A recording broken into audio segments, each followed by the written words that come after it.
गुरु विश्वामित्र वसुदेव पुत्र एकसे चरित्र केले भगवान श्री कृष्ण जन्माला आला कुठं? गोकुळात, मथुरेत, वृंदावनात. नदी कुठं? 100% मथुरेत, 100% मथुरेत. आणि मग महाराजांनी गवळण कशी लिहिली? कृष्ण गोकुळी जन्माला. नक्की जन्माला कुठं आला? वैद्याच्या घरी आला. तो आला मथुरेत आला. कृष्ण मथुरेत जन्माला आला. पण कृष्णाला सांभाळायला किंवा गुंडाळायला बाळूच सुद्धा नव्हतं. आता बाळूच नाही राहिला. भगवान परमात्मा आला जन्माला. कसा आला त्याचं कारण सांगतोय का? पहिला, दुसरा, तिसरा, चौथा, पाचवा आणि 6वा गर्भ योग मायने ट्रान्सफर केला. 7वा गर्भ रोहिणीच्या उदरी गेला. 8वा गर्भ जो ठिकाणी तयार झाला तिथे भगवान परमात्मा प्रगट झाले. पण कुठे झाले? देवकीच्या समोर झाले. म्हणून देवकीच्या ठाई देव जन्माला आला. कुठे आला नाही. पूर्वजन्माची पुण्य होती. महादेवाची केलेली पूजा त्यावेळेला पूर्वजन्मात देवकी आगरी होती. तिला माहित नव्हतं. म्हणून देवकीच्या ठाई आला. ठाई आल्याच्या नंतर ज्यांनी खाऊ घातलं ती पूर्वजन्मातली एक राजाची राणी. तिचं नाव यशोदा आणि मालकाचं नाव पहा. नाव आता पूर्वीच सांगून देतो. श्रोता राजा आणि श्रोतिका नावाची राणी या अंधमाता पित्यांना खाऊ घालत होते. या अंधमाता पिता भगवान शिवाची भक्ती करत होते. कोण? भगवान शंकर. कैलासीचा देव भोळा चक्रवर्ती, पार्वतीचा पती योगीराज. तयाची या पाया माझे दंडवत, तयाची या पाया माझे दंडवत. आपल्या गावात सुद्धा भोळा देव आहे का नाही? कोणता देव आहे भोळा? शिव भोळा चक्रवर्ती. त्याचे पाय माझे चित्ती, वाचे वदता शिव नाम तया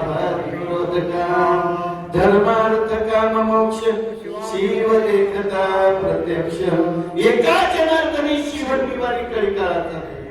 जसं सांगितलं भगवान शंकर आपल्या सुद्धा गावात आहे. पण आपण त्याला बसलं पाहिजे. ते आपलं गुणदैवत आहे, आपला मुख्य मालक आहे. आणि तुम्हाला सुखी ठेवायचं का दुःखी ठेवायचं हे त्याच्या हातात आहे. म्हणून जाता सांगायचे भगवान परमात्मा जन्माला आला. आल्याच्या नंतर वाढायला गेलं तर गेलं. पुढे गेलं गोकुळामध्ये गेलं. गोकुळात गेलं श्रोता राजा आणि श्रुतिका नावाची पूर्वजन्मातली ती राणी आणि राजा ते नंद बाबा आणि यशोदा. यशोदेला वचन दिलं होतं, तुम्ही या आंधळ्या मायबापांना खाऊ घातलं त्याचं पुण्य कर्म म्हणून हा यांच्या ठाई आलेला देव तुमच्या घरी वाढायला येईल. म्हणून लहानाचं मोठं कोणी केलं? मावशीनं केलं. कसं काय? तिकडे आनंद पसरला. त्या सगळ्या गवळणी पाळण्यावर उड्या पाड्या झाल्या. मी जेव्हा सांगत होता मध्ये तुम्ही आधीच निघून. आता तिथं केलं ते केलं. पेंद्या घरात जमलं. पेंद्याला आवाज दिला, पेंद्या काय झालं? काय म्हणतात? अरे तू तिला भविष्य सांगितलं होतं, तिला मुलगी होईल म्हणून सांगितलं, तिला मुलगा झाला. बघ नंतर बाबाच्या वाड्यात किती गलबला झाली. आणि मग अशी गलबला झाली दाशी जमीन गेलं खाली. आणि मग तिथं काय होतं? त्या गोकुळामध्ये वेगळा आनंद होता. गोकुळीच्या सुखा अंत पालन नाही लेखा. बाळकृष्ण नंदा गेली आनंद झाला. आणि सगळ्या गोकुळामध्ये वेगळं सुख आलं. गोकुळीच्या सुखा पालन नाही लेखा. बाळकृष्ण नंदा घरी आनंद नाही. मग तिकडं काय झालं? भगवान परमात्माला आनंद. लहान असताना कसं तळवे तळ हात भगवंताच्या लीला जोपर्यंत आपण श्रवण करीत नाही तोपर्यंत आपल्या जीवनाचा उद्धार होत नाही. आम्हाला शॉर्टकट पळायची सवय झाली. त्याच्यामुळे आम्ही काय करतो? ही नको त्या वाटेने जातो आणि मग आम्हाला बाकीचं काही राहत नाही. जुन्या पद्धतीचा काला कोंडाची काला करत होते गवारी महाराज. कोंडाची बाबा काला करत होते त्या पद्धतीचा काला आताचे कीर्तनकार करतात का? बारीकपणापासून भगवान परमात्मा पुढून जन्माला आला. देवकीच्या लग्नापासून तो शेवट भगवान परमात्मा गोपाळांना खेळायला लावायचा. तिथं सगळ्या शिदोऱ्या एकत्र करायच्या, मग जेवायला बसायचं आणि मग तिथून सगळं उरकायचं, असा काला होत होता. आता फक्त एकच आहे, खडकी सोडी येल्या मोठा, आता तरी काला मोठा. काम संपलं, बाकीचं काही घेणं देणं राहिलं नाही. आमचा शॉर्टकट झाला.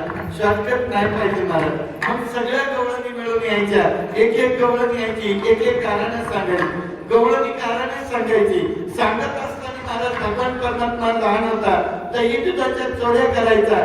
चित्त चोरी येणे नंदाच्या नंदने. दही दुधाची चोरी करायची, चित्ताची चोरी करायची. पैसा चोरला नाही, धन चोरलं नाही, संपत्ती चोरलं नाही. मग चोरलं काय? तर गोकुळातल्या प्रत्येक गवळणीचं चित्त चोरी येणे नंदाच्या नंदने. वेगळा असायचं. कधी तो वस्त्र कळगावर घेऊन जायचा, कधी गवळणीने रांगोळी काढली तर त्याचं जाऊन उठायचं. मी एवढी अवस्था बिकट होती, तरी भगवंताबद्दल गवळणीचं प्रेम होतं. मग हे प्रेम असताना त्या गोकुळामध्ये प्रत्येक जण कसा होता? आनंदी होता. आनंदी असताना भगवान परमात्मा काय होतं? प्रत्येकाचं चित्त चोरून घेतलं होतं, प्रत्येकाचं मन त्याच्या जवळ जडलं होतं. आपलं सुद्धा देवाच्या जवळ मन जडलं पाहिजे, इकडं तिकडं जडता कामा नये, हे प्रत्येकाने ध्यानात ठेवायचं. त्याच्यामध्ये एक म्हातारी होती. ती म्हातारी पळत आली, म्हणली बाई काय करावं याला? खातो दही दूध तुपालोनी, हात पुसितो सुनेच्या मुखा लागून, एका जनार्दनी करी करणी जातो पळून येतुनी, आवरी आवरिया फुलाकाना नासी येल्या आमच्या सुना. यानं काय केलं? मुखाशी मुखचुंबन सुद्धा घेतलं. म्हणजे आता काही जमायचं नाही. आम्ही गोकुळी राहावे का इथं राहायचं का आणि निघून जायचं, म्हणून आम्ही जातो. म्हणते बाई तू जातो कानात सांभाळ. आणि मग मात्र यशोदेला वाईट वाटलं. मग यशोदा म्हणते बाळा आता मात्र इथं राहायचं नाही.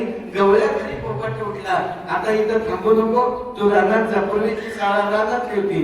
मग यांनी सगळे गोपाळ घेतले. तुम्ही गायक बोलत सारे गोपाळ रानात या. आणि मग त्या ठिकाणी गाया बळू लागले. गाया बळत असताना गाया राखी तो पेंद्या सदाना. अनेक सगळ्या गायी वळायला लागले. पण देवाला सांगितलं, देवा सगळ्या गाया आम्ही वळतो, पण एक गाय तू वळ. कोणती?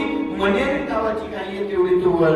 कारण ती मग गाई फार अवघड आहे. वासना वडाळ गाई गडाळे मोडावा पायी. म्हणजे मग ती गाई आम्ही नाही सांभाळणार, तू सांभाळ. आणि ही वासना देवाच्या ताब्यात दिली पाहिजे. म्हणजे देवा ही वासना आहे ना, एवढी तू सांभाळ, बाकीचा आमचा मी सांभाळतो. तेवढ्यामध्ये पेंद्या पळत आला. म्हणला देवा काय चाललंय तुझं?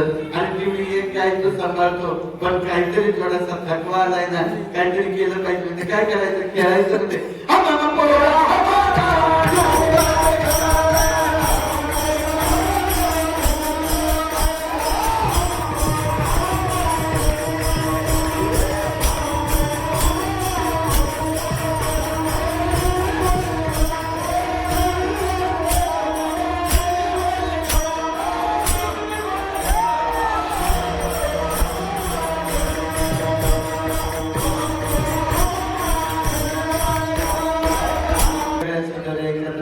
खडकी सोडलेला मोठा आजचा दही काला घोमटा. नाम घ्या श्री हरीचे सहजावन मोठे नाम घेता पुकाचे. जीवन करी जीवित्वा अन्न ये पूर्ण ब्रह्मा उदरवर्ग ये जाणे ये यज्ञ कर्म ज्ञानेश्वर म्हणायचे तर पारुड्यात म्हणायचे. काय गवाणी बाबा? बरोबर आहे. पारुड्याचं नाव असायचं म्हणून पारुडे पूर्व काळात धर्मक्षेत्र आणि तीर्थक्षेत्राचं गाव आहे. या तीर्थक्षेत्रावरचा सप्ताह जगले त्या सप्त्यासाठी 4 रुपये जास्त जाऊ द्या. कार्यक्रम उच्च कोटीनं तालुक्यात पहिला सप्ताह करा, एवढीच विनंती.